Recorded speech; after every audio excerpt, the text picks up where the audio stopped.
Avatar Meher బాబాకి ఇచ్చే జవాబు అండి అందరికి. సారీ అండి, కొంచెం ఏదో ఇష్యూ వచ్చింది. దాని గురించి లేట్‌గా ప్రేయర్‌తో మొదలు పెడదామండి. Beloved God, help us all to love you more and more and more and more and still yet more till we become worthy of union with you, and help us all to hold fast to Baba's daman till the very end. Avatar Meher బాబాకి ఇచ్చే జవాబు. నా voice వినబడుతుంది కదండి అందరికి? వినపడుతుంది sir. Okay అమ్మ, జై బాబా అండి. మనం ఈ మాయా అన్నది పూర్తి చేసుకుని నెక్స్ట్ సెక్షన్ మెహర్ బాబా సేస్ దాంట్లో ఉన్నామండి. ఇదంతా చదువుకున్నాము. 272 పేజీల దగ్గరికి వచ్చాము.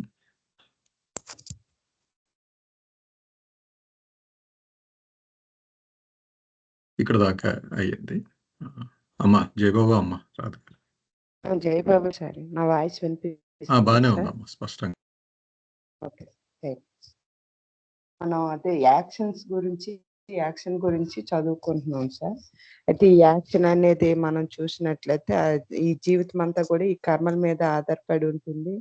అవి కర్మల విలువలు, ఈ కర్మల ద్వారానే ఆ జీవితం యొక్క విలువ అనేది నిర్ణయించబడుతుందని చెప్పుకున్నాము. అలాగే ఈ అంతిమ మరణం పొందాలంటే ఈ కర్మలన్నీ నశింపబడాలి. అలాగే ఈ కర్మలు పూర్తిగా ఎప్పుడైతే నిలిచిపోతాయో అప్పుడు ఆ జీవితం యొక్క నేను అనేది తన యొక్క అపరిమిత స్వస్వరూపం యొక్క అస్తిత్వాన్ని అనేది అప్రయత్న పూర్వకంగానే అది అనుభూతిని పొందుతుంది అనేది చెప్పుకున్నాము. అలాగే ఈ కర్మలు అనేవి చేయడం మానుకుంటే అది ఎప్పటికీ అది అంతం కాదు. అలాగని పూర్తిగా చేయకుండా ఉండిపోవడం కాదు. ఒక కర్మ అలా ఉండిపోతే ఏమవుతుందంటే ఇంకొక కర్మ చేయడం అవుతుంది తప్ప పూర్తిగా కర్మ మానుకోవడం అనేది అవ్వదు అనేది చెప్పుకున్నాము.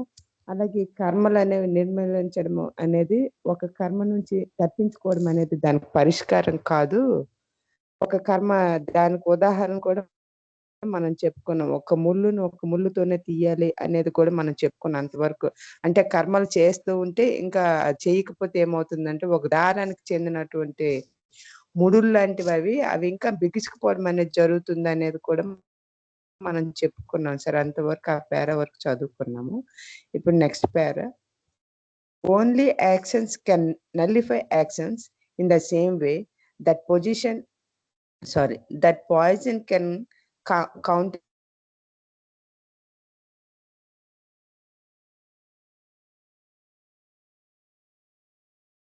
అలాగే కర్మలు మాత్రమే కర్మల్ని పూర్తిగా రద్దుపరచగలవు అనేది కూడా చెప్తున్నారు. అంటే విషయానికి విషయం అంటే ఏదైనా ఒక ఇది జరిగిందంటే ఇప్పుడు మనం ముందు ఎగ్జామ్ ఇంకా దీంట్లో ఏం చెప్తున్నారంటే deeply embodied thought a deeply embodied thought may be extracted by the use of another thought or any sharp object.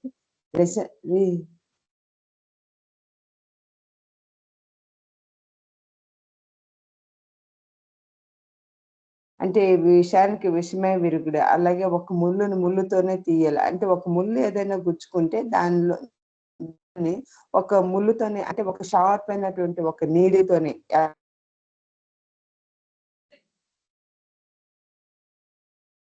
జై బాబా అమ్మ, మీ వాయిస్ కట్ అవుతుందండి మధ్యలో. మిగిలిన వాళ్ళకి కూడా కట్ అవుతుందండి రాధ గారి వాయిస్? ఎస్ అండి, వాయిస్ బ్రేక్ అవుతుంది మధ్యలో. ఓకే, చూద్దాం, కంటిన్యూ చేయండి. ఒకవేళ ఇబ్బంది ఉంటే చదువుతానులేండి అమ్మా. మీరు జస్ట్ కంటిన్యూ చేయండి, చూద్దాం ఇంకోసారి.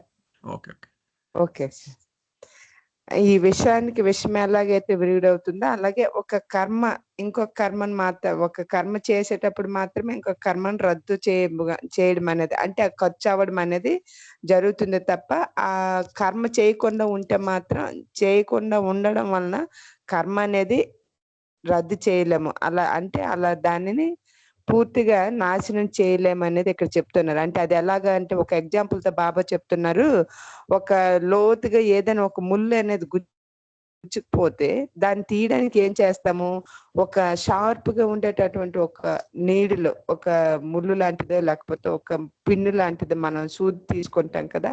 ఈ సూదితోని దాన్ని ఒక స్కిల్‌ని ఉపయోగించి దాన్ని జాగ్రత్తగా తీయాలే తప్ప దాన్ని అలాగ వదిలేయడం వల్ల దాని తాలూకా ఆ చికిత్స దానిని ఆ ముల్లు తీసేయకుండా అలాగ వదిలేయడం అనేది కాదు కదా! అలాగే ఇక్కడ కూడాను ఒక కర్మ అనేది మనం చేసేటప్పుడు ఇంకొక కర్మ ద్వారా మాత్రమే దాన్ని రద్దు చేయగలమే తప్ప, ఆ కర్మ చేయకుండా ఉండడం వల్ల దాన్ని నాశనం చేయలేము అనేది ఇక్కడ చెప్తున్నారు. Similarly actions are totally uprooted by another action when they are committed by some activating agent other than the self.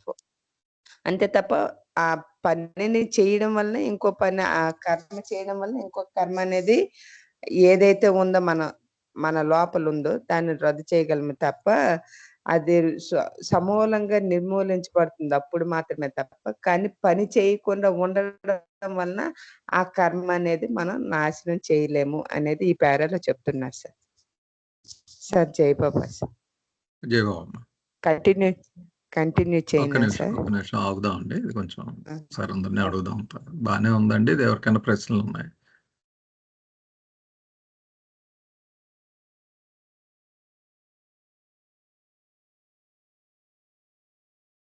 ఇది ఆఖరిది ఏంటమ్మండి రాధగారు? ఇది సెల్ఫ్ అదర్ దాన్ సెల్ఫ్ అన్నారు కదా?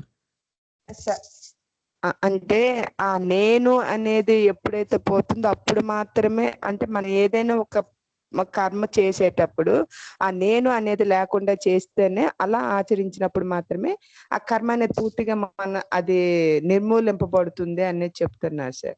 ఆ నేను అని చేసిన రోజులు కూడా ఏమవుతుందంటే, ఒక దారానికి ముడులు ఎలాగైతే పడిపోతూ ఉంటాయి నాట్స్, అలాగ పడిపోతుందే తప్ప అంతవరకు కూడా కర్మ నశింపబడదు. కానీ ఆ చేస్తున్న క్రమంలో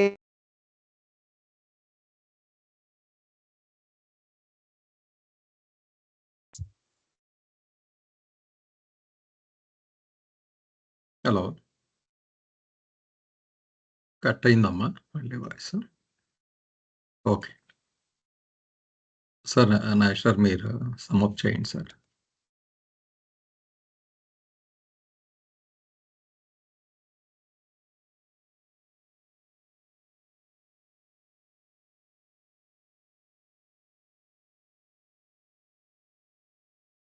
ఉన్నారు సార్ నాగేశ్వర్?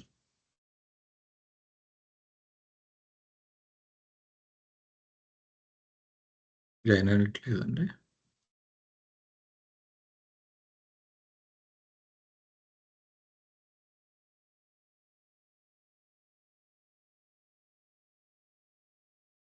మీ మెసేజ్ కూడా లేదేమి. దాసు ఉన్నారా మీరు?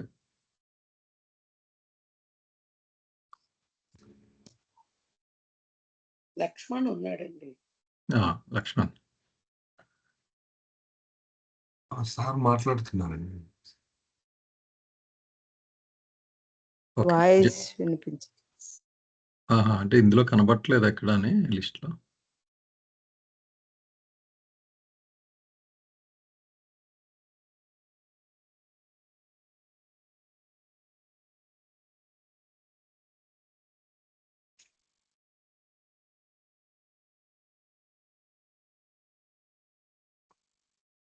बोलना चाह रही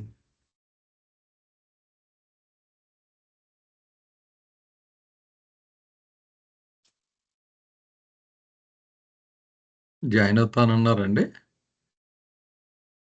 చెప్పారండి. ఒక నిమిషం ఆగుదామండి. సార్ ఈ వర్డ్ ఇక్కడ యాక్టివేటింగ్ ఏజెంట్ అన్నారు, దాని మీద కొంచెం హైలైట్ చేద్దామండి. ఇదమ్మా యాక్టివేటింగ్ ఏజెంట్. ఎస్ ఆ sentence one they are committed by అన్నది, దాన్ని జస్ట్ ఒకసారి డిస్కస్ చేద్దాం. దాస్ మీరు ఏమన్నా చెప్తారా దాని గురించి?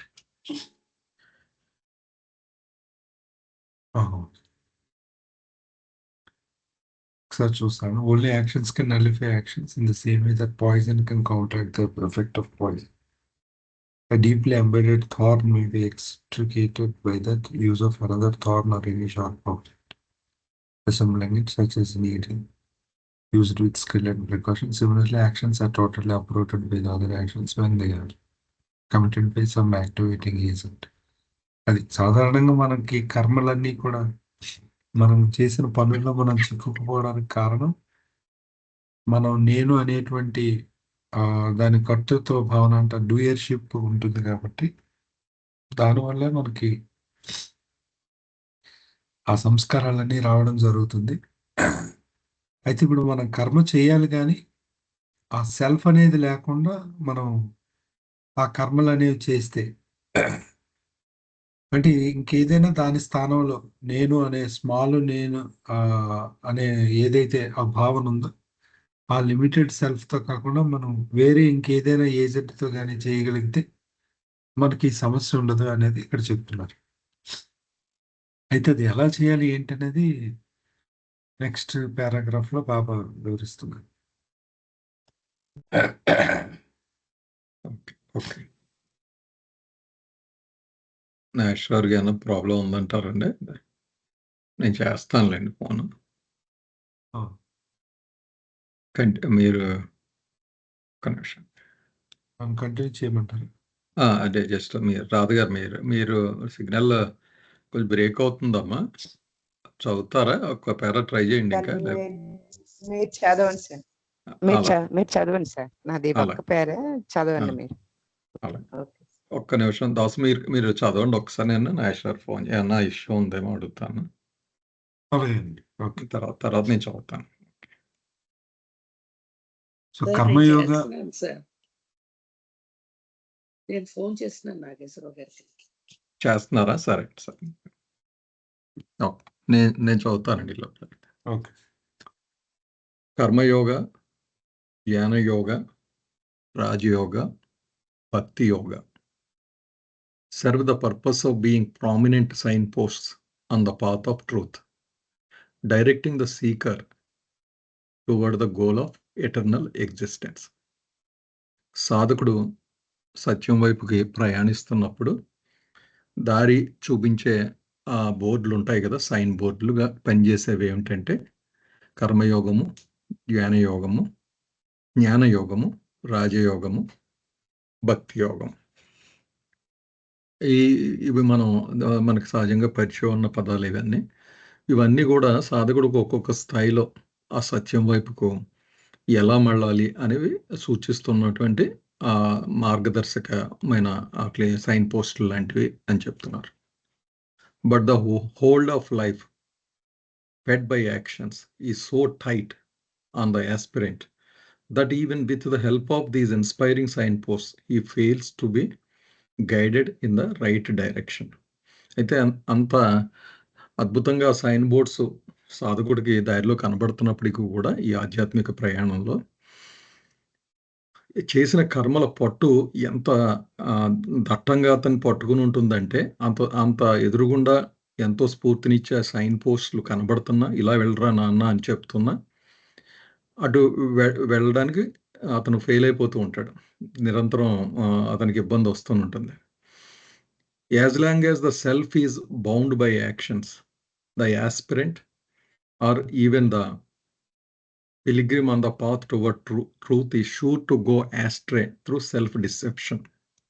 అదైతే నిజమైన సెల్ఫ్ అంటే క్యాపిటల్ ఎస్ వాడారు, అది ఏదైతే ఉందో అది ఈ కర్మల కారణంగా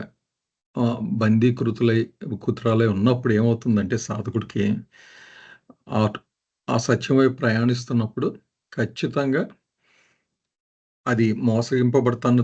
సెల్ఫ్ డిసెప్షన్ అన్నారు, మోసగింపబడతాడు. ఆ కారణం తన్నే మోసం చేసుకుంటాడు. ఒక వ్యామోహంలో పడి పక్కదారి పట్టి యాస్ట్రే అన్నారు, అంటే కొంచెం రాంగ్ డైరెక్షన్లో వెళ్ళిపోయి అటువైపు వెళ్ళిపోతాడు, ఫెయిల్ అవుతాడు అనమాట. ఇదండి పేరాలో చెప్పింది. ఏమైనా ప్రశ్నలు ఉన్నాయండి దీని మీద?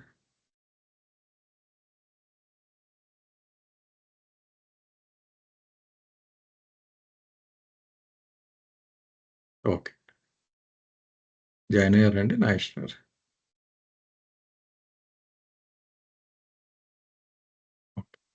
దాస్ మీరు సమప్ చేయండి ఒకసారి. సో అయితే మనకి మనం ఏ పని చేసినా ఆ పని ప్రతి పనికి కూడా సంస్కారాలు అనేవి సృష్టింపబడుతూ ఉంటే ఆ సంస్కారాలను మళ్ళీ అనుభవించడానికి మనం జన్మ తీసుకోవాల్సి ఉంటుంది. కాబట్టి ఈ జనన మరణ చక్రం నుండి మనం బయటపడే మార్గమే లేదు. అలాగే శాశ్వత అస్తిత్వమైనటువంటి ఆ భగవంతుని మనం ఎక్స్పీరియన్స్ చేయాలన్నా కూడా ఈ సంస్కారాలు అనేవి ఆగితే గానీ అది సాధ్యం కాదు. కారణం ఏంటంటే మనం ఒక ఊహలో చిక్కుకుపోయాం మనం అందరం కూడా. సంస్కారాలు ఉన్నంతసేపు అవి ఒక ఊహని సృష్టిస్తాయి. ఒక కళ లాంటివి. ఆ కళలో మనం ఇరుక్కుపోయి ఆ కళనే నిజం అనుకుంటూ ఆ జీవితాన్ని గడుపుతూ ఉంటాం. అయితే అటువంటి ఆ ఊహ ఈ సంస్కార ప్రేరితమైన ఊహా జీవితాన్ని అనుభవించకుండా అందులోండి బయటపడాలి అంటే అసలు సంస్కారం సృష్టింపబడడానికి కారణం ఏంటి అనేది ముందు పేరాలో చెప్పారు. నేను అనేటువంటి ఏదైతే భావన ఉందో మనలో మూల కారణం, దాన్ని మనం ఇగో అని అంటున్నాం.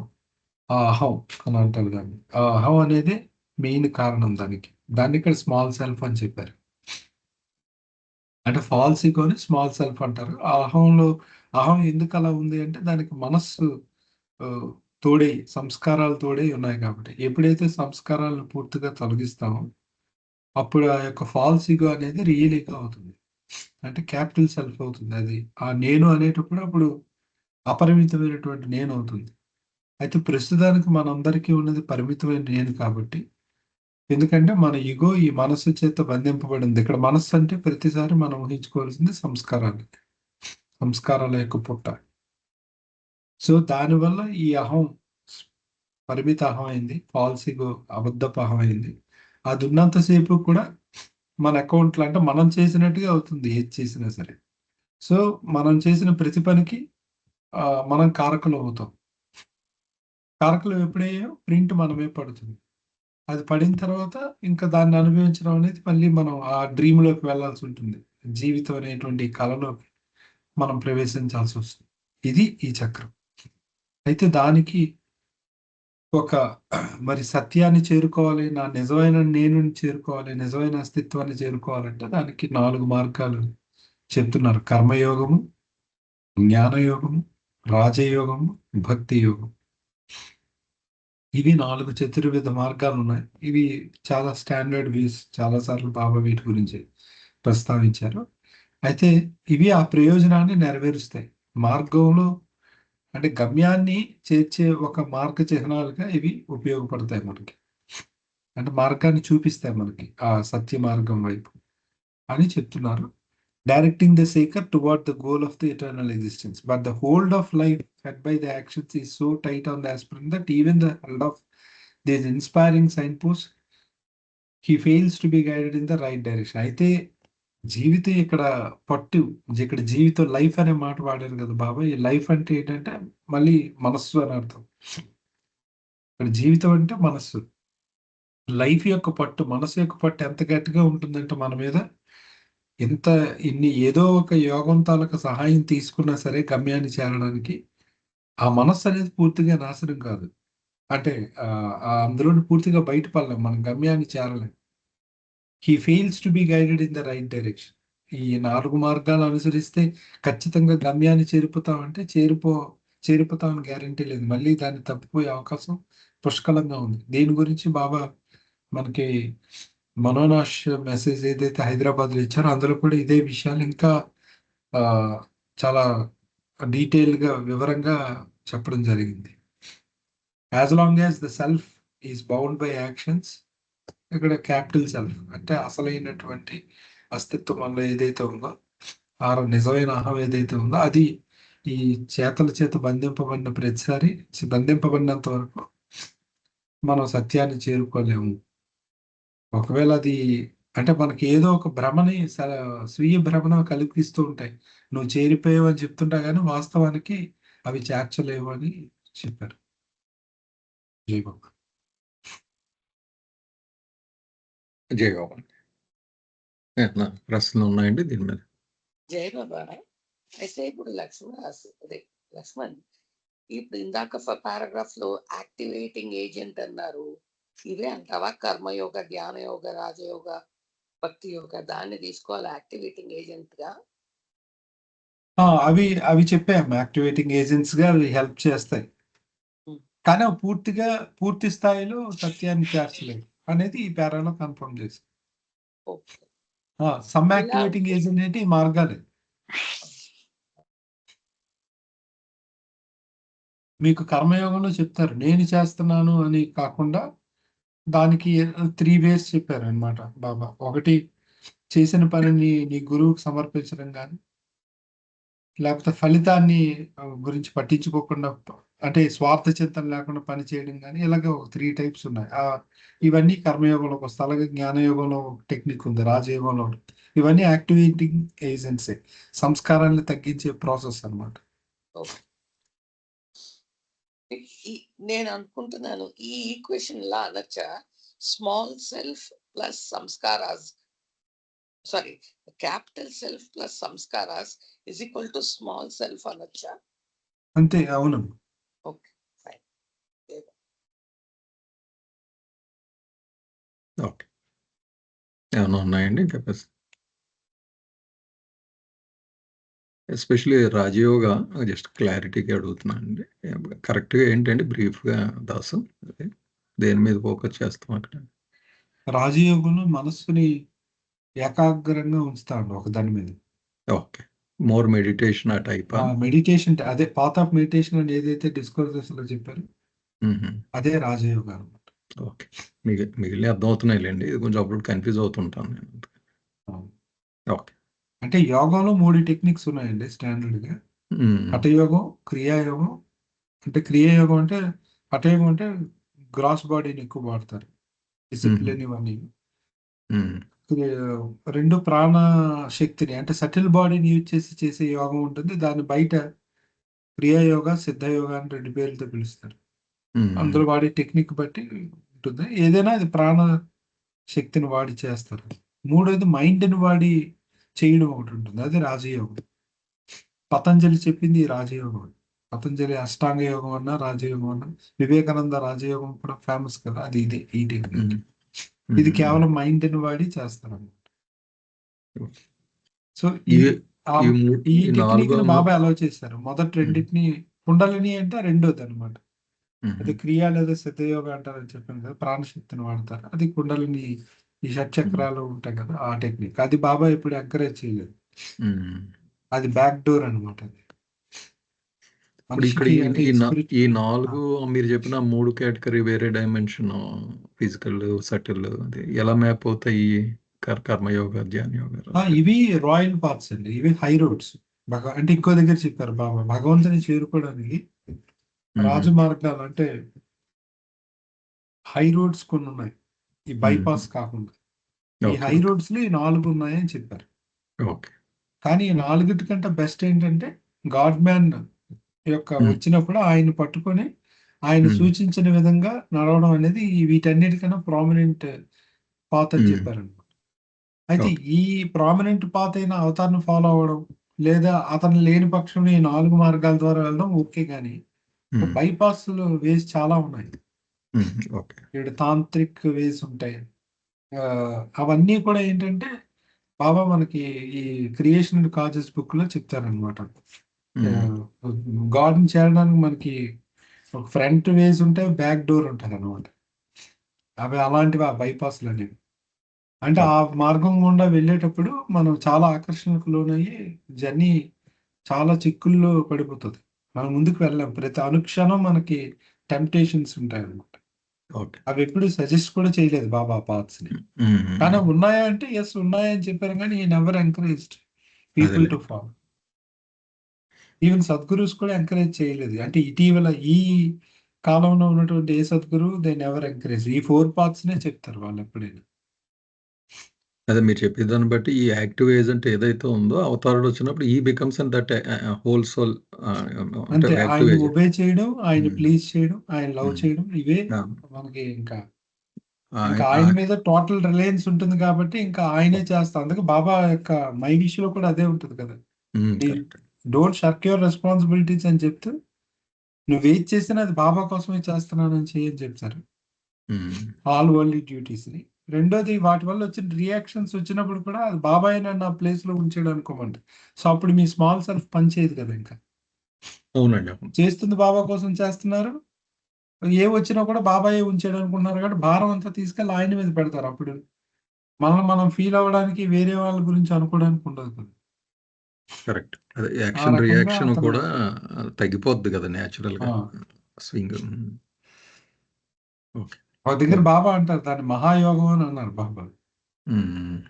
యోగా ఆఫ్ యోగాస్ అని చెప్తూ అంటే total reliance on your master is మహాయోగం.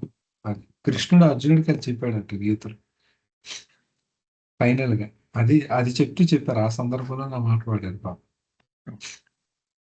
Okay sir, ముందుకెళ్తాం. ఏమన్నా ప్రశ్నలు ఉన్నాయండి ఇప్పుడు దాకా డిస్కషన్ మీద?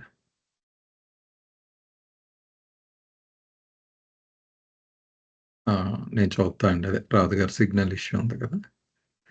Throughout all ages, sadhus and seekers, sages and saints, munis and monks, tapasvis and sannyasis, yogis, sufis and talibs have struggled during their lifetimes, undergoing untold hardships in their efforts to extricate themselves from the maze of actions and to realize the eternal existence by overcoming life. యుగ యుగాలుగా సత్పురుషులందరూ, ఉన్నతాత్మలు అవన్నీ చెప్పారు ఇక్కడ. అన్ని యుగాల్లో కూడా సాధువులు, సాధకులు, మహర్షులు, సెయింట్స్, మునులు, మాంగ్స్, పేరు ఏదైనా, తపస్విలు, సన్యాసులు, యోగులు, సూఫీలు, తాలిబ్స్ అంటే బహుశా సీకర్స్ అక్కడ సూఫీ పదం. Have struggled during their life times.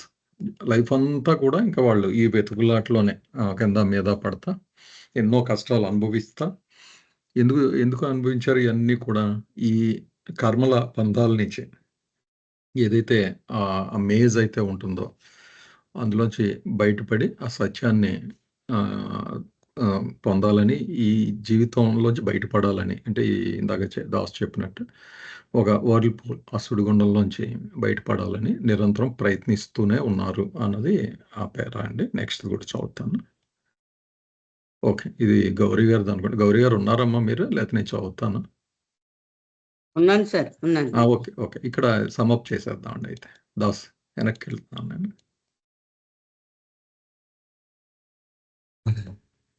So యుగ యుగాలుగా వీళ్ళందరూ కూడా ఆ సత్యాన్ని తెలుసుకోవడానికి, అనుభవంలోకి తెచ్చుకోవడానికి ప్రయత్నిస్తున్నారు అని ఇది చెప్తున్నారు. ఓకే, కంటిన్యూ చేయండి. దానికోసం నానా కష్టాలు పడ్డారు ఈ యొక్క మేజ్ ఆఫ్ యాక్షన్స్. ఎందుకంటే అదొక వల కదా, అందులో బయటపడ్డారు. చేస్తుంటే మళ్ళీ పుట్టుకొచ్చేస్తున్నాడు. సో ఆ విషయం ఒకసారి గుర్తు చేశారు. ఇంకా కంటిన్యూ చేస్తున్నారు.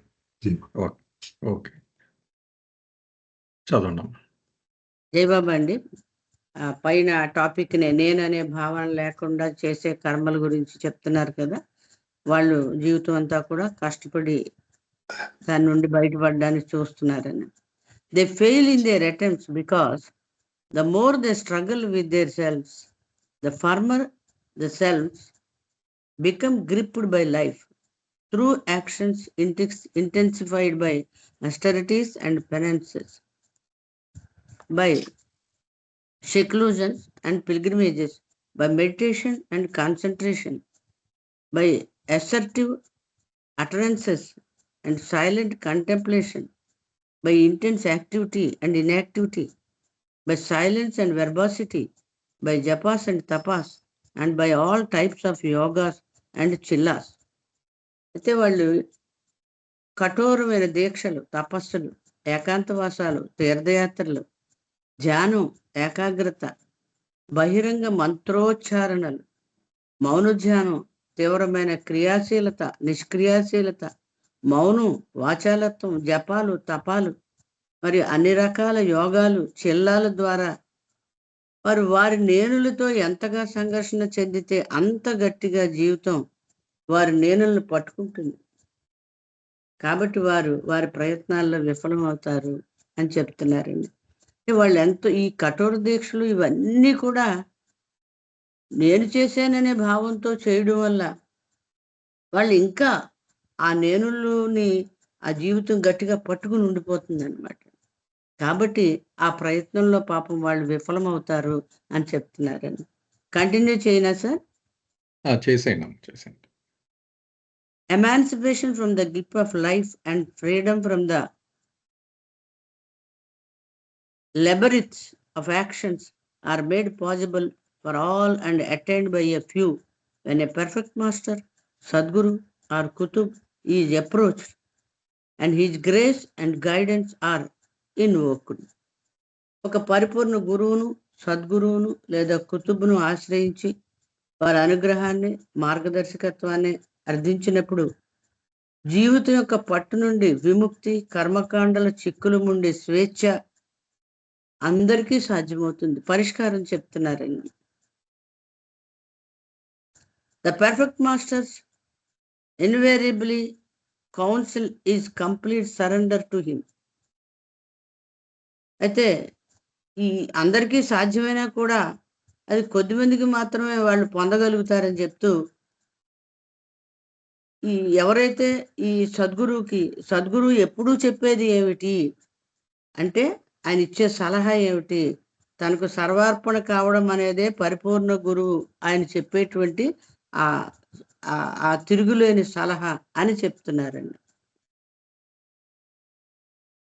These few who do surrender that all mind, body, possession, so that with their complete surrender they also surrender consciously their own selves to the perfect master, still have their very being left conscious to commit actions which are now activated only by the dictates of the master.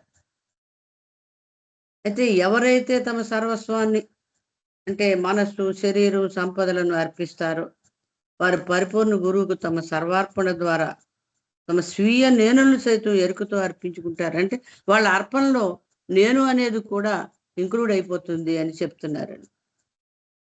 ఇంకా పరిపూర్ణ గురువు యొక్క ఆదేశాల ద్వారా మాత్రమే ప్రేరేపించబడే కర్మలను చేయడానికి ఇంకనూ వారి అస్తిత్వం ఎరుకతో మిగిలి ఉంటుంది. అంటే ఆ గురువు ఏం చెప్తే అది చేస్తే దాని యొక్క కర్మఫలం వారికి అంటదు, అది అంతా కూడా ఆ గురువే చూసుకుంటాడు అనేది ఇక్కడ నాకు అర్థమైందండి. ఆగుదాం సార్. జై బాబు. ఏమన్నా ప్రశ్నలు ఉన్నాయండి మిగిలిన వాళ్ళు?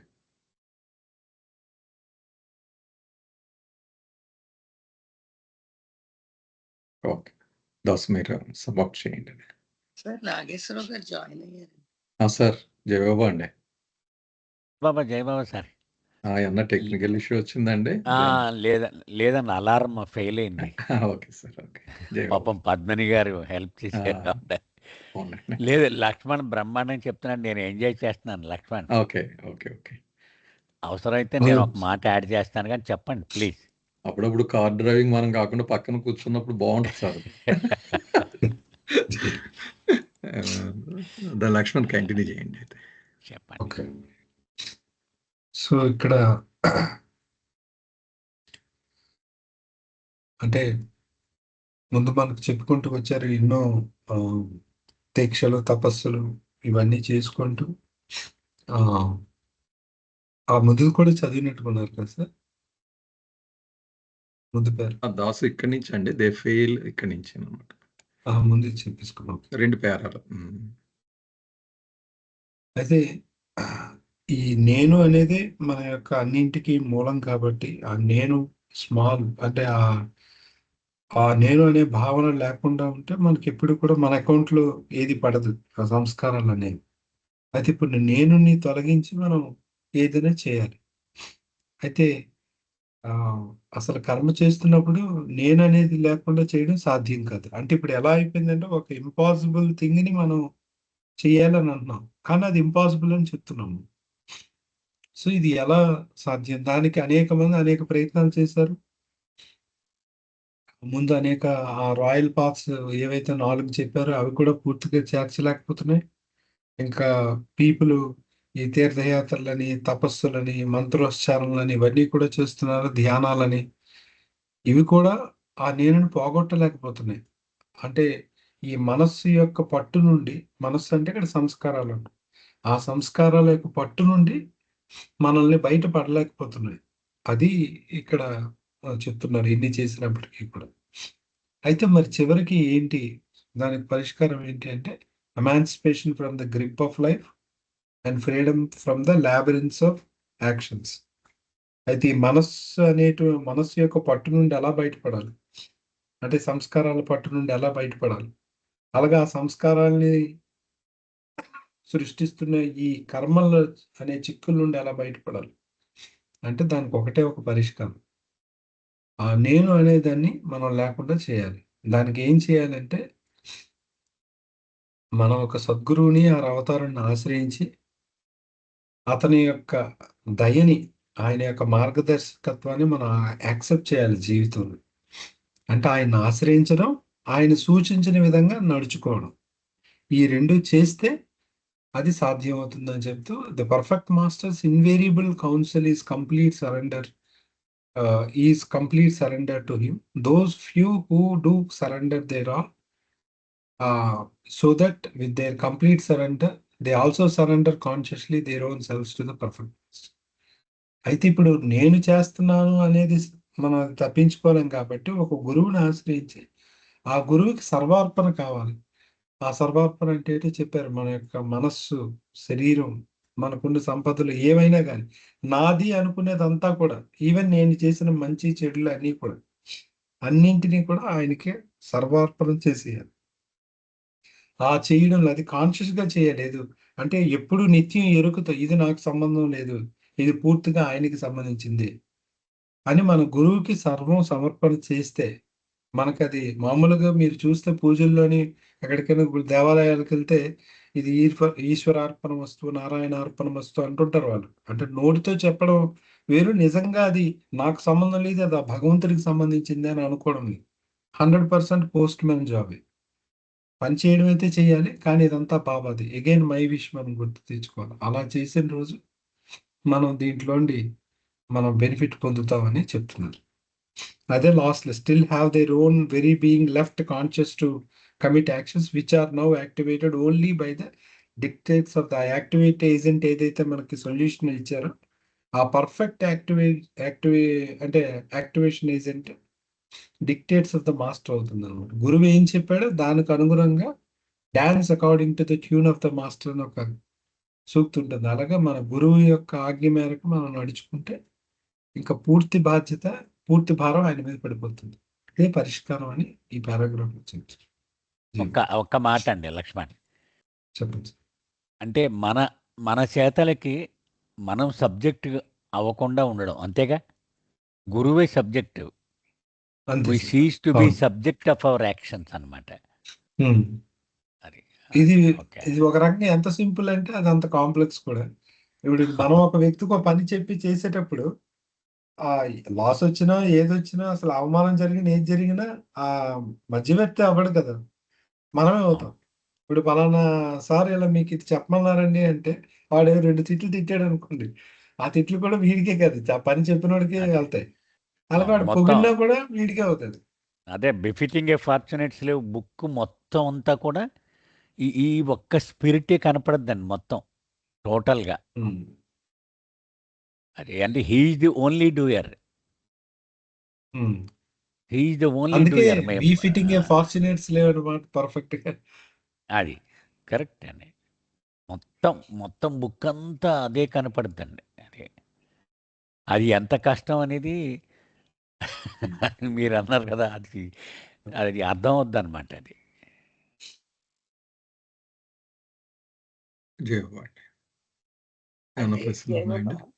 అల్టిమేట్ గా ఏం చెప్తున్నాడంటే నాకు అనిపించింది, ఒక సద్గురువు గాని ఒక అవతార పురుషుని గాని మనం గుర్తించకపోతే మన ప్రయాణం అంతా అగమ్య గోచరం అనేనా ఫైనల్ గా. అంటే ఆ టైం వస్తుందమ్మా.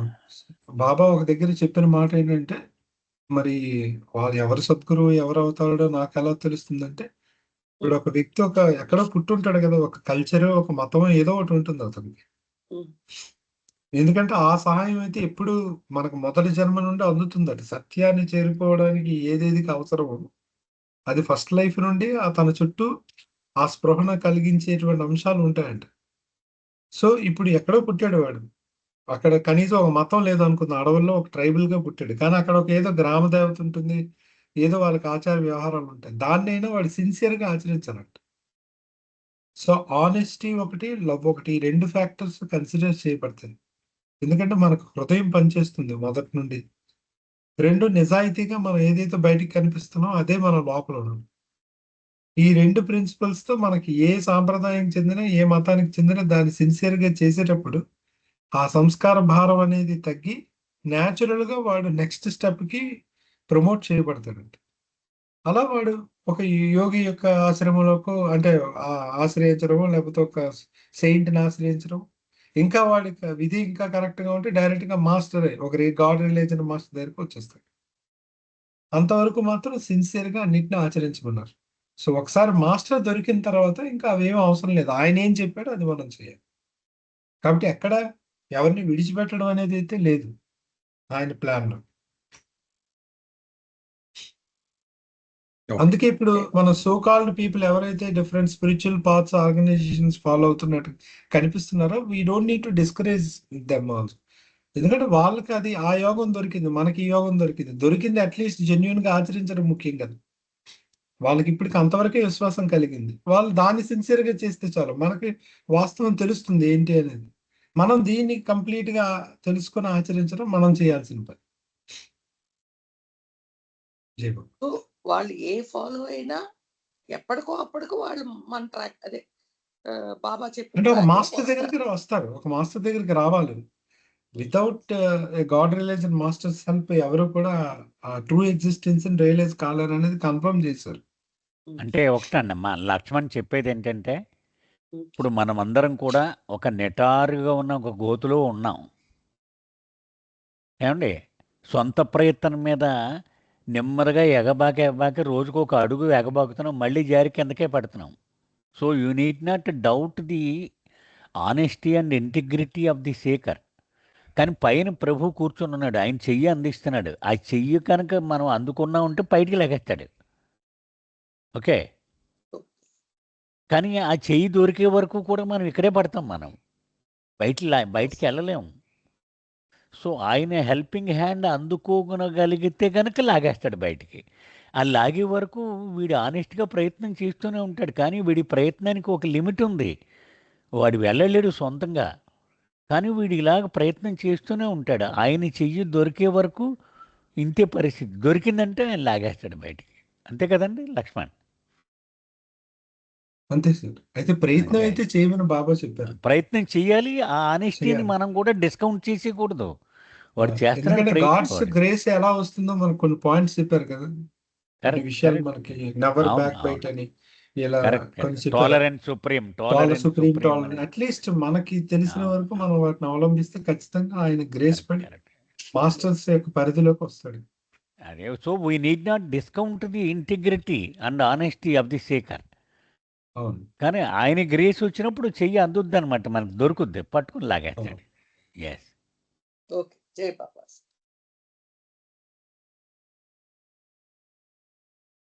జై బాబా. ఏమన్నా ఉన్నాయండి ఇంకా ప్రశ్న? ఓకే, కంటిన్యూ చేద్దాం. జై బాబా. Such actions after the surrender of one's self are no longer one's own actions.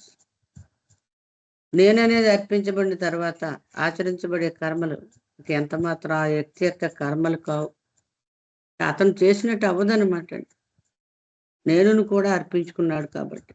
Therefore, these actions are capable of uprooting all other actions which feed and sustain life. కాబట్టి జీవితానికి అంటే అహానికి పోషణనిచ్చి ఇతర కర్మలన్నింటినీ నిర్మూలించగల సామర్థ్యం ఈ కర్మలకు ఉంటుందట. భగవంతుని ఆ గురువు యొక్క ఆదేశాల మేరకు చేసే కర్మలకి అంత శక్తి సామర్థ్యాలు ఉంటాయని ఇక్కడ చెప్తున్నారండి Baba. Life then becomes gradually lifeless and eventually succumbs by the grace of the perfect master to its final death. అయితే ఎప్పుడైతే ఆ గురువు యొక్క ఆదేశాల మేరకు గురువుకు నేను అనే భావనను కూడా అర్పించిన తర్వాత చేసే పనులకి ఎంత సామర్థ్యం ఉంటుందో చెప్పారు కదా. అలాగా ఆ జీవితం వల్ల ఆ జీవితం క్రమంగా నిర్జీవం అయిపోతుందట. పరిపూర్ణ గురువు ఒక అనుగ్రహం చేత చివరికి అది అంతిమ మరణాన్ని పొందుతుంది. Life which once debarred the persevering aspirant from realizing perpetual existence can now no longer work its own deception. ఒకప్పుడు ఏ జీవితం అయితే శాశ్వత అస్తిత్వాన్ని అనుభవంతో తెలుసుకోకుండా ఆ పట్టుదల గల సాధకుడిని నిరోధించిందో ఇప్పుడు ఆ జీవితమే తన స్వీయ వంచన ఇకపై కొనసాగించలేదు అంటున్నారు. ఎంతవరకు ఉన్నటువంటి ఆ వంచనతో కూడినటువంటి తనను తాను మోసం చేసుకున్నటువంటి ఆ తీరు ఇక కొనసాగదు అని చెప్తున్నారని. To realise this truth of unchangeable, indivisible, all pervading existence, the simplest way is to surrender to me completely, so completely that you are not even conscious of your surrender, conscious only to obey me and to act as and when I order you. ఇంకా బాబా చెప్తున్నారు, మీరు మీ జీవితం అనే ఈ బాబా చెప్తున్నారు, ఒక పేరా మర్చిపోయానండి. I have emphasized in the past, I tell you now, and I shall age after age forever more repeat that you shed your cloak of life and realize existence which is eternally yours. ఇక్కడ బాబా చెప్తున్నారు, మీరు మీ జీవితం అనేటువంటి వస్త్రాన్ని వదిలిపెట్టి శాశ్వతంగా మీ సొంతమైన అస్తిత్వాన్ని అంటే మీ స్వస్వరూపాన్ని అనుభవంతో గ్రహించాలి అని నేను గతంలో చెప్పాను, ఇప్పుడు కూడా చెప్తున్నాను, యుగ యుగాల తర్వాత కూడా ఇదే చెబుతాను అంటున్నారు. To realise this truth of unchangeable, indivisible, all pervading existence, the simplest way is to surrender to me completely, so completely that you are not even conscious of your surrender, conscious only to obey me and to act as and when I order you. బాబా ఇంకా చెప్తున్నారు, ఏ మార్పు లేని అవిభాజ్యమైన సర్వవ్యాపకమైన అస్తిత్వం యొక్క ఈ సత్యాన్ని గ్రహించడానికి అత్యంత సులభమైన మార్గం ఏమిటి? నాకు సంపూర్ణంగా సమర్పణ కావడమే. అది ఎంత సంపూర్ణంగా సమర్పణ అవ్వాలంటే మీకు మీ సమర్పణ గురించి కూడా ఎరుక ఉండకూడదు. మీరు నాకు విధేయత చూపడం గురించి మరియు నేను ఆదేశించినప్పుడు కర్మలు ఆచరించడం గురించిన ఆ ఒక్క ఎరుక మాత్రమే మీకు ఉండాలి అంటున్నారు. If you seek to live perpetually, then crave for the death of your deceptive self at the hands of complete surrender to me. This yoga is the essence of all yogas in one. ఇంకా చెప్తున్నారు, మీరు శాశ్వతంగా జీవించాలని కోరుకుంటే నాకు సంపూర్ణ సమర్పణ ద్వారా మీ మోసపూరిత అహం అంటే నేను నశించాలని కోరుకోండి. అన్ని యోగాల సారాన్ని తనలో ఇముడ్చుకున్న ఒకే ఒక్క యోగం ఇది, అంటే సమస్త యోగాల సారం ఇందులోనే ఉంది అని బాబా చెప్తున్నారని. జై బాబా.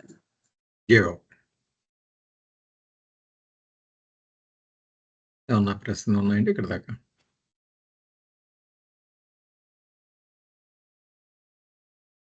ఓకే, మీరు సమ్అప్ చేయండి. సో ఇలా మనకు ముందు చెప్పినట్టు అలా కానీ పూర్తిగా గురువు చెప్పినట్టుగా ఆయనకి విధేయుడిగా ఉండి మనం కానీ కర్మలు చేస్తే ఇంకా మనం చేసే పనులేవి సాధారణంగా ఇంతకుముందు ఏ కర్మలు అయితే చేసినా అవి ఆ కర్మల్లా ఉండవు. అంటే ఇంతకుముందు కర్మలు చేస్తే మనం ఆ కర్మల వల్ల సంస్కారాలు జనరేట్ అయ్యి వాటిలో చిక్కుకునేవాళ్ళం, అది కల్పించిన ఊహా జీవితంలోకి వెళ్ళేవాళ్ళం. ఇప్పుడు ఈ గురువు చెప్పినట్టుగా చేయడం ద్వారా ఇవి కొత్తవి సృష్టించడం ప్రక్కన పెడితే ఉన్న వాటిని కూడా ఇవి పెరిగి బయటికి తీసిస్తాయంట. అంటే ఏ సంస్కారాలు అయితే గతంలో అజ్ఞానంతో చేసిన కర్మల వల్ల ఏ సంస్కారాలు అయితే మనలో పేరుకుపోయి ఉన్నాయో ఆ సంస్కారాలను కూడా అవి బయటికి తీసి పారేస్తాయి, అంటే తొలగించేస్తాయి. గురువు చెప్పినట్టుగా మనం చేసినటువంటి, అంటే గురువు చెప్పినట్టుగా మనం కర్మలను ఆచరించడం మొదలు పెడితే అని అన్నారు. అప్పుడు చివరికి జీవితం ఏమవుతుందట, life becomes gradually lifeless and it reaches its eventually it reaches to its death అని చెప్పారు. అంటే లైఫ్ అంటే మనస్సే. మనస్సుకి అలా అంటే మన మనస్సు ఉన్నంతసేపు మనకు లైఫ్. మనం ప్రతిసారి జీవితం జీవితం అని అంటుంటాం కదా. జీవితం అంటే మనస్సు సృష్టించిన ఒక ఊహతో కూడినటువంటిది అనమాట. ఊహ అంటే మనస్సు నుండి పుట్టిన మైండ్ జనరేటెడ్ ఇమాజినేషన్. కరెక్ట్గా డెఫినేషన్ చెప్పుకోవాలంటే అది మన జీవితం. అంటే చాలా ఎక్కువ ఇంపార్టెన్స్, స్ట్రెస్, వెయిట్ ఇస్తుంటాం కదా మన జీవితానికి. అది ఒక ఊహ. ఆ ఊహ ఎక్కడి నుండి వచ్చిందంటే మనస్సు సృష్టించింది అనమాట. సో లైఫ్ అనగానే మనం గుర్తుపెట్టుకోవాల్సింది ఆ మనస్సు. ఆ మనస్సు అనేది చనిపోవాలి. మనస్సుకి ఆ ప్రాణం పోసి బ్రతికిస్తుంది సంస్కారం. సో ఎప్పుడైతే గురువు చెప్పినట్టుగా ఆచరిస్తామో ఆ మనస్సు అనేది చచ్చిపోతుంది. అంటే జీవితం మరి ఇంక ఉండదు మనకి. ఆ జీవితం గురించి చెప్తుంటారు ఎప్పుడు Baba. Life which once debarred the preserving the aspirant from realizing perpetual existence can now no longer work its own deception.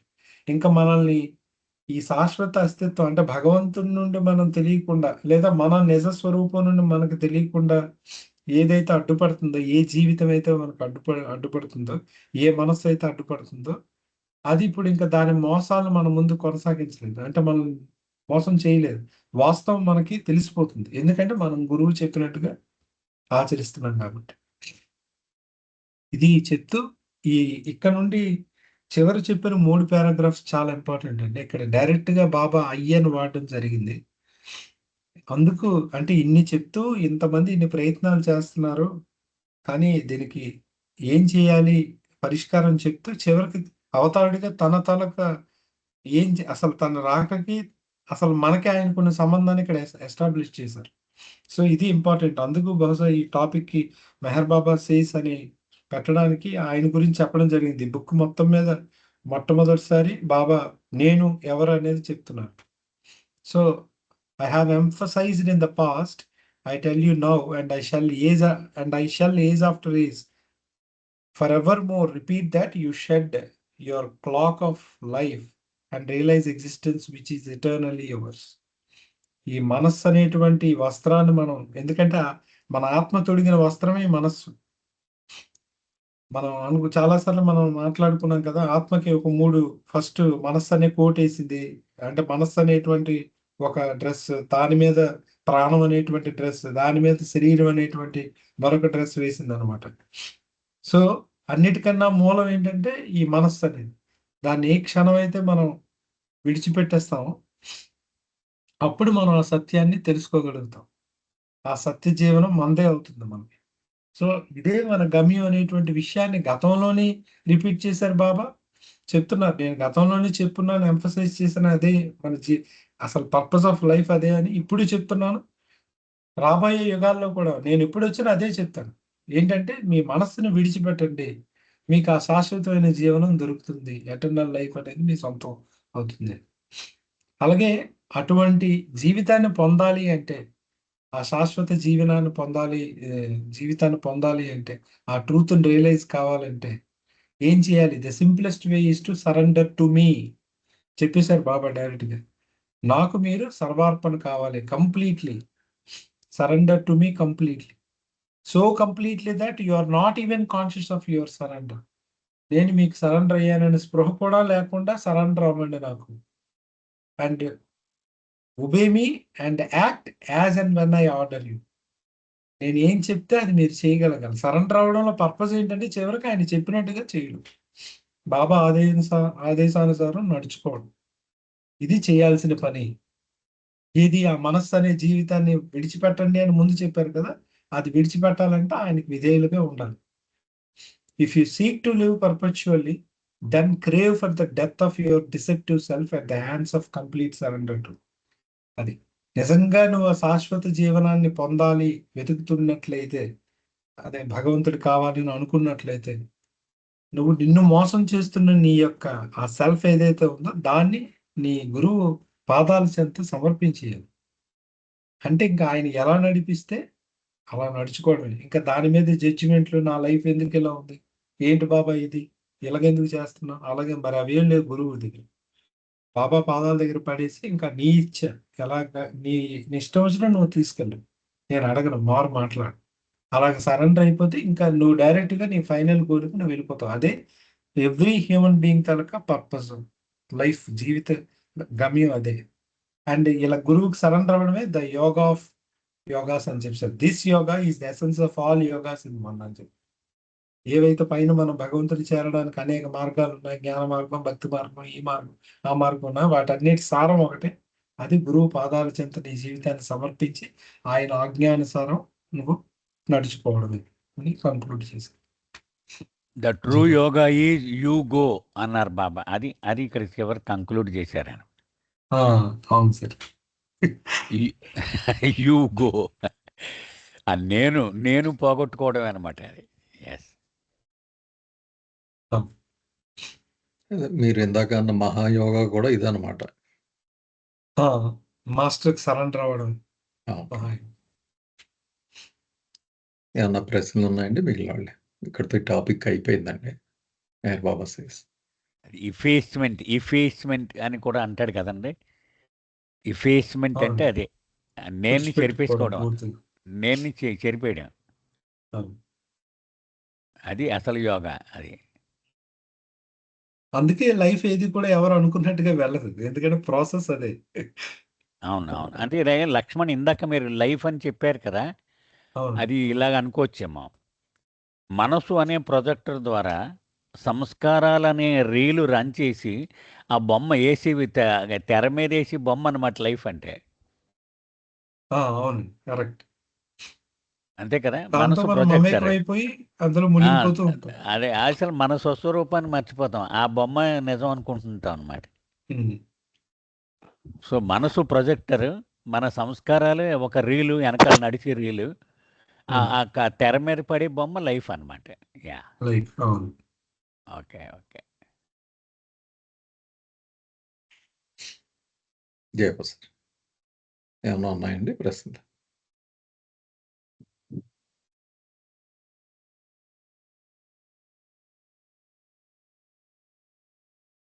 Four journeys అండి. గోపాలకృష్ణ గారు ఉన్నారా sir?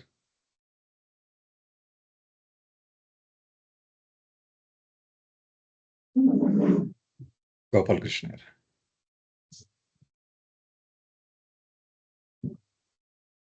Okay, join అయినట్లేదండి Gopalakrishna. Okay, ఎవరన్నా చదువుతారమ్మా? నేను చదువుతాను లేదా? చదువుతాను సార్, ఒక్క నిమిషం.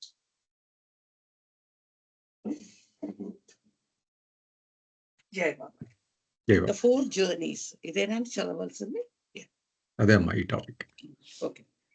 God is infinite and his shadow is also infinite. భగవంతుడు అనంతుడు, సో ఆటోమేటిక్ గా ఆయన నీడ కూడా అనంతమే. The shadow of God is the infinite space that accommodates the infinite grossphere, which with its occurrences of millions of universes within and without the range of men's knowledge, is the creation that issued from the point of finiteness in the infinite existence that is God.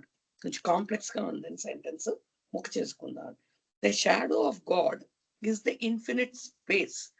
ఇప్పుడు భగవంతుడి యొక్క నీడని, ఆ నీడే అనంతమైన space గా అనుకుందామండి. ఈ space లో, ఈ అనంతమైన స్పేస్ లో ఏముంది, ఏమేమి ఉన్నాయంటే ఈ దీంట్లో ఇన్ఫినిట్ గ్రాస్ఫియర్ ఉందండి. ఈ ఇన్ఫినిట్ స్పేస్ లో ఇమిడ్చుకుని ఉంది ఏంటి, ఇన్ఫినిట్ గ్రాస్ఫియర్ అంటే అనంతమైన ఈ స్థూల భువనాన్ని అది దాంట్లో ఇమిడ్చుకుంది. మరి ఈ అనంతమైన స్థూల భువనంలో ఏముంది, దాంతో పాటు ఏమున్నది అంటే with its occurrences of millions of universes. ఈ అనంతమైన స్థూల భవనంలో ఏమేమి ఉన్నాయి అంటే occurrences of millions of universes, లక్షలాది ఈ విశ్వాలు ఉన్నాయండి. Within and without the range of men's knowledge. ఈ విషయం అంటే ఉన్నాయి అన్న సంగతి కొంతవరకు మానవుడి జ్ఞానానికి అందుండొచ్చు, కొంత మానవ జ్ఞానానికి అందకపోయి ఉండొచ్చు కూడా. అంటే అతని రేంజ్కి దాటి కూడా ఉండొచ్చు. మనకేదో కొన్ని తెలుసు కానీ కొన్ని కొన్ని విశ్వాల గురించి అసలు తెలియవు. అలాగని లేవని కాదు, ఉన్నాయి. కొన్ని మానవుడికి తెలుసు, కొన్ని మానవుడికి తెలియకపోవచ్చు. Within a thing is the creation that issued from the point of finiteness in the infinite existence that is God. అంటే దీనినే మనం ఇప్పుడు ఇలాగ ఈ బోనాదేంటి విశ్వాలు అన్ని కలిసి ఉన్న దాన్ని మనం క్రియేషన్ అంటున్నాం. ఆ క్రియేషన్ లో ఏముంది, అది ఎక్కడి నుంచి వచ్చింది? ఏ పాయింట్ ఆఫ్ ఫైనైట్నెస్ అన్నమాట. ఒక పరిమితమైన బిందువు నుంచి ఎక్కడి నుంచి వచ్చింది? ఆ ఇన్ఫినిట్ ఎగ్జిస్టెన్స్ నుంచి. అంటే ఆ ఇన్ఫినిట్ ఎగ్జిస్టెన్స్ ని భగవంతుడు అనుకున్నాం. ఆ భగవంతుడి నుంచి ఆ ఫైనైట్ పాయింట్ లోంచి, అంటే ఆ పరిమితమైన బిందువు నుంచి ఈ క్రియేషన్ అంతా వచ్చింది. ఈ క్రియేషన్ లోనే మనం ఇప్పుడు చెప్పుకునే అనేక లక్షలాది విశ్వాలన్నీ ఉన్నాయి. ఇవన్నీ ఎక్కడున్నాయి? ఇవన్నీ ఎవరు ఇముడ్చుకుని ఉన్నారు? ఈ అనంతమైన స్థూల భువనం ఇమిడ్చుకుని ఉంది అని చెప్తున్నారు. ఇవన్నీ ఎక్కడున్నాయి? ఇదంతా భగవంతుడి యొక్క నీడలోనే ఉన్నాయి. సో అల్టిమేట్ గా చెప్పేది అంటే ఈ సృష్టి అనేది భగవంతుడు నీడ అని చెప్తున్నట్టుగా నాకు అర్థమైంది. జై బాబా. కంటిన్యూ చేయండి next. Okay. In these millions of universes are many systems with planets. ఈ మనం చెప్పుకునే ఈ లక్షలాది విశ్వాలలో చాలా సిస్టమ్స్ ఉన్నాయి. ఈ ప్లానిటరీ సిస్టమ్ అంటే ఈ గ్రహాలు ఉంటాయి చూడండి, ఈ గ్రహాల యొక్క సిస్టమ్స్.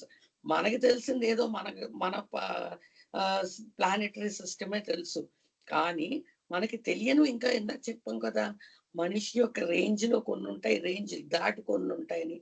సో మనకు తెలిసింది ప్లానిటరీ సిస్టమ్ ఒకటే అయినప్పటికీ ఇంకా ఇలాంటి లక్షలాది ఉన్నాయి అంటున్నారు. ఎన్నో ఉన్నాయి ప్లానిటరీ సిస్టమ్స్ అని చెప్తున్నారు. Some are in gaseous states, some are in states of solidification, some of stone and metal, some which also has vegetation. అంటే ఇప్పుడు ఈ ప్లానిటరీ సిస్టమ్స్ రకరకాలు ఉన్నాయని చెప్తున్నాం కదా.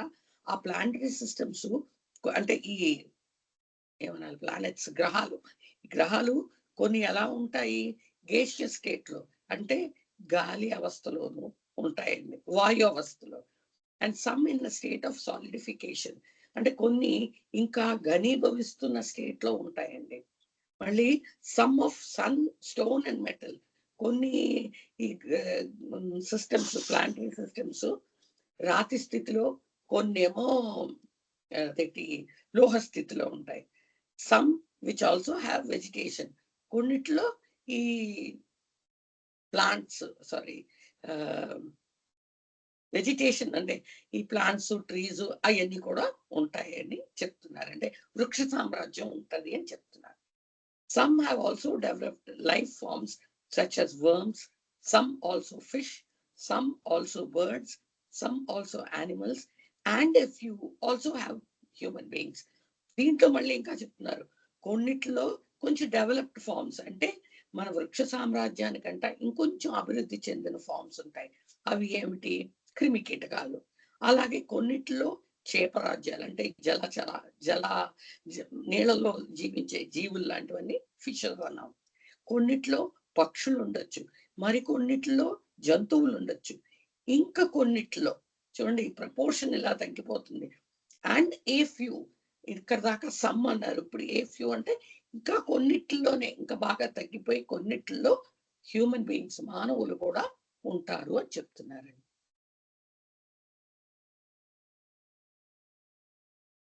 కంటిన్యూ చేయనా సార్? ఆగనా అండి? నెక్స్ట్ చదవండి, చేసుకో. Okay. Thus it is that throughout the myriads of universes there are planets on which the 7 kingdoms of evolution are manifested and the evolution of consciousness and forms is completed. ఇలాగ మనం చూసుకుంటే దీన్ని బట్టి మనకి ఏమర్థం అవుతుందంటే thus it is that, అంటే దీన్ని బట్టి మనకు అర్థమయ్యేది ఏంటంటే త్రూ అవుట్ ద మిరియడ్స్ అంటే ఎన్నో మనకి ఇలాగా విభజించబడి కనపడుతూ ఉంటాయి కదండి. ఇప్పుడు మనం ఒక అద్దాన్ని తీసుకుంటామండి, అద్దంలో మన మొహం చూసుకుంటే ఒక్కటిగానే కనపడుతుంది. అదే అద్దం పగిలిపోయింది అనుకోండి, ముక్కలు అవుతాయి. అప్పుడు దాంట్లో మంది చూడండి, మనం అనేక ముఖాలు కనబడుతుంటాయి కదా. అలాగా ఈ అనేక విశ్వాలు ఉన్నాయి అంటున్నాం కదా. అంటే ఇక్కడ మిరియాడ్స్ అంటే నా ఉద్దేశంలో అనేకం అని చెప్పడానికి ఉపయోగిస్తున్నారు. Myriads of universes, there are planets on which the 7 kingdoms of evolution are manifested. ఇలాగే ఇన్ని విశ్వాల్లోనూ కొన్ని విశ్వాల్లో అంటే కొన్ని గ్రహాల మీద 7 కింగ్డమ్స్ ఉన్నాయి. ఏది మనకి పరిణామ ప్రక్రియలో కనబడే 7 రాజ్యాలు మేనిఫెస్ట్ అయ్యి ఉన్నాయి, ప్రకటీకరణం అయ్యి ఉన్నాయి. And the evolution of consciousness and forms is completed. ఇలాగే అది మన చైతన్యం అభివృద్ధి చెందుతూ ఫార్మ్స్ కూడా కంప్లీట్ అయ్యి ఉన్నాయి అన్నమాట. అంటే హ్యూమన్ బీయింగ్స్ గా కూడా కంప్లీట్ అయ్యి ఉన్నాయి. అది కొన్నిట్లో అని చెప్తున్నారండి. అంటే కొన్ని గ్రహాల్లో అని. మనం ఇప్పుడు మన భూమి చూసుకుంటున్నాం, మన భూమికి ఇవన్నీ ఉన్నాయి, హ్యూమన్ బీయింగ్స్ ఉన్నాయి, అన్ని రకాలు పరిణామ ప్రక్రియలో అన్ని రాజ్యాలు ఉన్నాయన్న. అలా ఇంకా కొన్నిట్లో ఉండొచ్చు కూడాను అని ఉన్నాయి అని బాబా చెప్తున్నారు. ఉండుండి కాదు, ఉన్నాయి అని చెప్తున్నారు. జై బాబా. జై బాబా అమ్మ.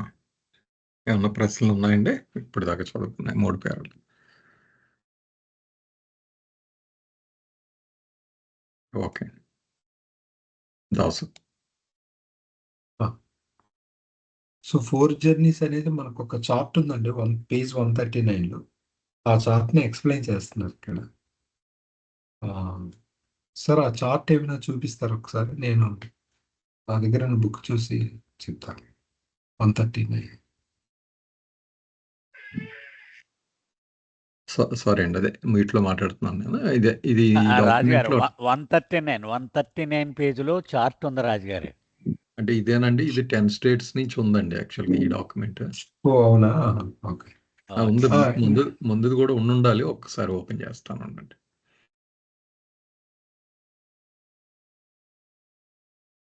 ఓకే, ఉందండి. 139.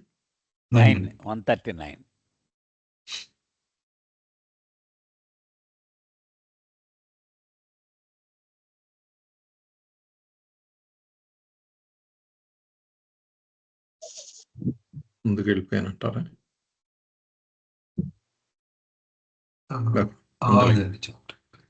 కరెక్ట్. పెంచుతానండి సైజు.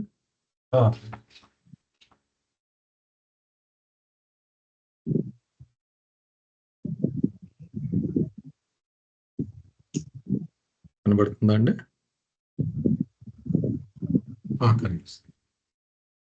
క్రిందకి వెళ్ళండి సార్ చార్ట్ క్రింద భాగం అంటే బాబా ఎక్స్ప్లెనేషన్ అంతా ఇక్కడ చూడండి. ఇందులో బాబా ఏం చెప్తున్నారంటే, ఈ సృష్టి ఏదైతే మనం చూస్తున్నామో ఈ సృష్టి అంతా కూడా భగవంతుడి యొక్క నీడే, అనంతమైనటువంటి ఆ భగవంతుడి యొక్క ఛాయే మనం ఎక్స్పీరియన్స్ చేస్తున్నటువంటి ఈ సృష్టి. అయితే ఈ సృష్టి కూడా మనం ఎక్స్పీరియన్స్ చేస్తుంది కేవలం స్థూల ప్రపంచాన్ని, గ్రాస్ వరల్డ్ ని ఎక్స్పీరియన్స్ చేస్తుంది. కానీ గ్రాస్ స్పియర్ ఏదైతే ఉందో, స్థూల భువనము అని మనం ఉందో, అది అనంతమైన స్థూల భవనం. అనంతమైన స్థూల భవనంలో మనం అనుభవిస్తున్నటువంటి స్థూల ప్రపంచం ఒకటి, మన ప్రపంచం మన చుట్టూ ఉంది. అందులో అనేక పక్షులు, జంతువులు, చేపలు, క్రిమి కీటకాదులు, చెట్లు, రాళ్ళు, రప్పలు అన్నీ ఉన్నాయి మనం చూస్తున్న ప్రపంచం. ఈ మనం అనుభవిస్తున్న ఈ భూమి అని పిలువబడుతున్న ఈ స్థూల ప్రపంచం కాకుండా అనేక విశ్వాలు, అనేక గ్రహాలు కూడా ఈ యొక్క స్థూల భవనంలో ఉన్నాయి, గ్రాస్ స్పియర్ లో. అవి చుక్కలు పెట్టి మనకు చూపించారు. మీరు చూస్తే మిలియన్స్ ఆఫ్ యూనివర్సెస్ అని రాశారు. అనంతమైనటువంటి లక్షలాది విశ్వాలు ఉన్నాయి. అందులో మన విశ్వంలో మన భూమి ఒకటి. ఆ భూమిని ఇక్కడ పెద్ద సర్కిల్ వేసి చూపించారు.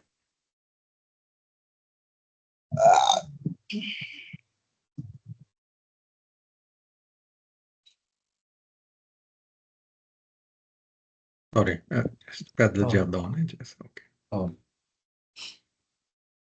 ఇది చెప్తూ మనకి అవి అంటే అందులో కూడా అంటే ఆ మిగిలినటువంటి మన భూమి కాకుండా రిమైనింగ్ ప్లానెట్స్ ఏవైతే ఉన్నాయో అక్కడ కూడా లైఫ్ ఉంది. అక్కడ కూడా ఎవల్యూషన్ అనేది జరుగుతుంది. అక్కడ ఉన్నాయి, స్టోన్స్ ఉన్నాయి, మెటల్స్ ఉన్నాయి, ఇన్సెక్ట్స్, ఫిషెస్, బర్డ్స్, యానిమల్స్ అక్కడ కూడా అవన్నీ ఉన్నాయి. వాటికి కూడా ఎగ్జిస్ట్. అలాగే హ్యూమన్ బీయింగ్స్ కూడా ఉన్నటువంటి ప్లానెట్స్ ఉన్నాయి. మన భూమి కాకుండా మరికొన్ని ప్లానెట్స్ లో కూడా మనుషులు ఉన్నారు అని చెప్పారు.